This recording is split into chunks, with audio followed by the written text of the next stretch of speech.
How many times do we laugh at the heroin addict, the cocaine addict,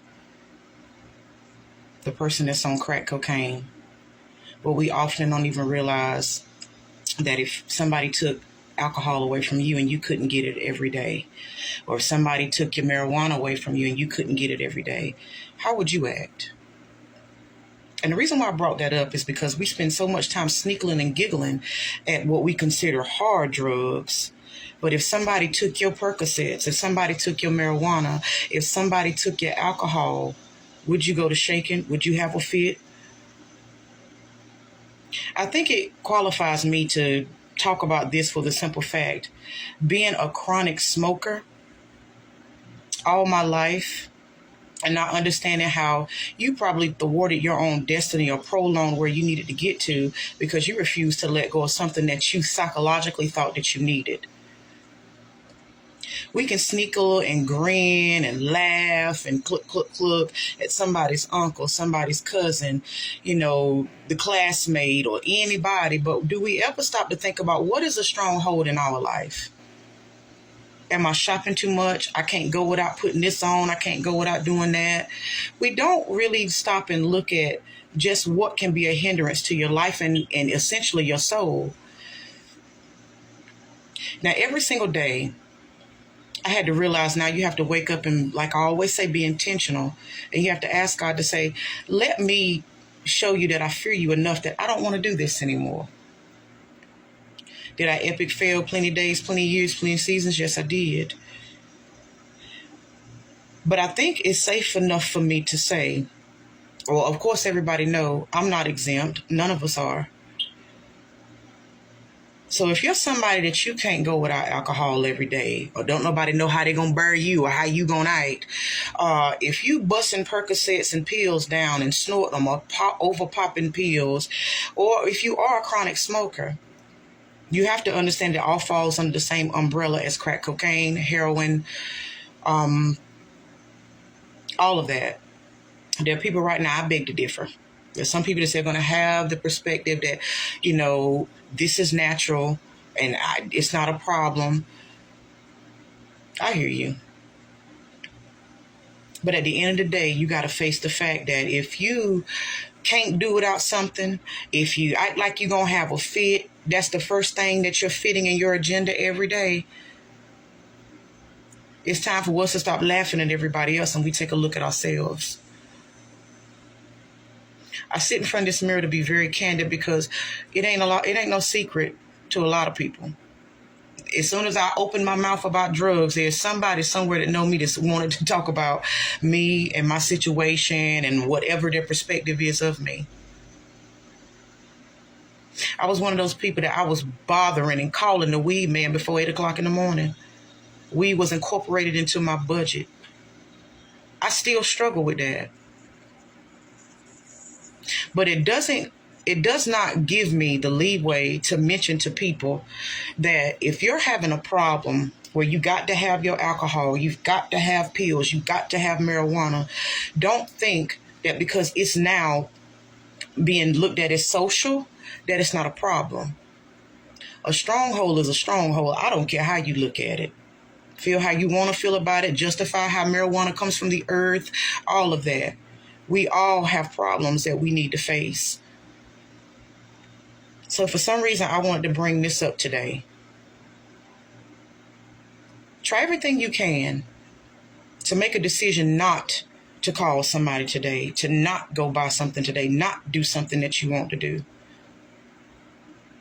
And I'm praying every day to be intentional that this ages well for me.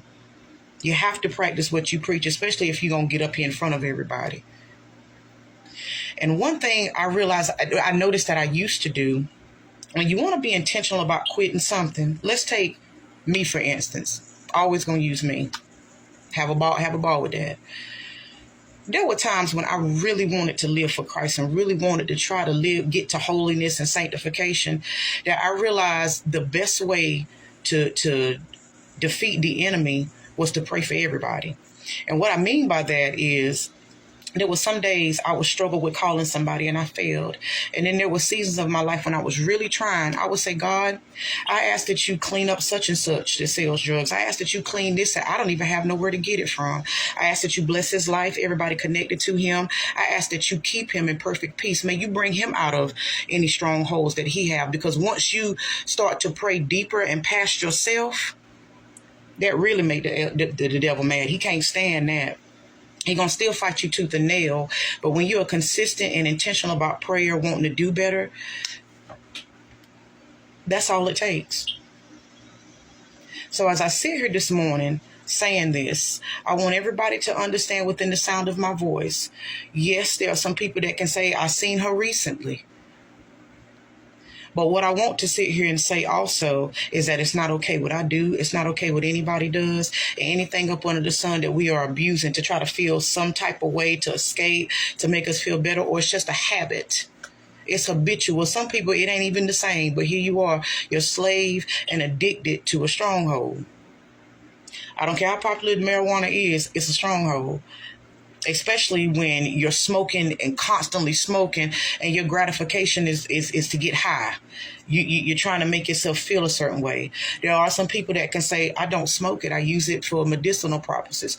You pray to God about whatever he says to you about that.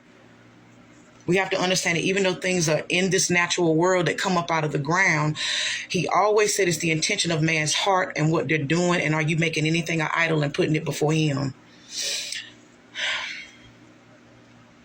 So with me being the face of this video and wanting to say, I'm convicted of being a chronic smoker.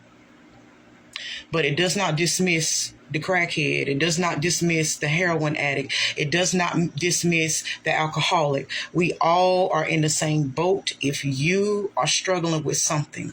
Some people are struggling with overeating and just shopping. So whatever this stronghold is, and a lot of people laughed at me a lot of years about drugs and not even realize things are much deeper to the eye. Drugs was a symptom for me.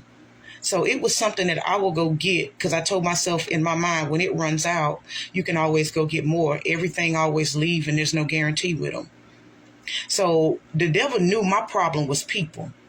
And once people triggered me off, I numbed myself, or I was angry, or I went off in my own little world. And then it becomes a habit for you. It's social for you. They start out wanting you to do this and do that. And then when they think you're trying to take from them, they're trying to hide it from you. Whatever the issue may be, let's start praying today and say, you know what, God, instead of me calling such and such today, I ask that you heal him and deliver him, that he don't sell this or she don't sell that, or he don't have a desire to drink and he don't have a desire to smoke. Being intentional about prayer can send a lot of strongholds to a dry place. God can move and you can be delivered. And I just wanted people to know that.